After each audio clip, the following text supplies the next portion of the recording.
This August, the Friends of the Ettrick-Matoaca Public Library are hosting a golf tournament fundraiser at the Dogwood Trace Golf Course to bring expanded programs to the Ettrick-Matoaca Meadowdale Library.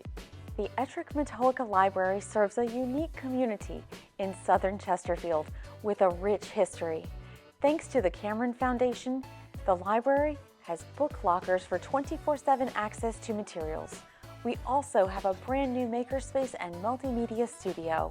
Steppin' Up is a proud sponsor of this event, not only to give back to the community, but making connections that offer great publicity before and during the event. The Meadowdale Library is uniquely situated in the northern part of the county, right off Hopkins Road and 150.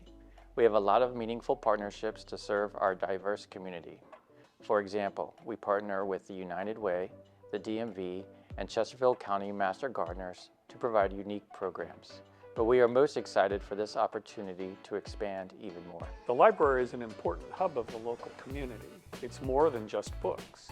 We provide access to meeting rooms, programs, and librarians who provide access to information and resource for a wide range of reasons. We're very excited about our golf tournament on August the 27th. We are very appreciative of all of our local business owners for sponsoring such a wonderful event. Come out and enjoy the fun.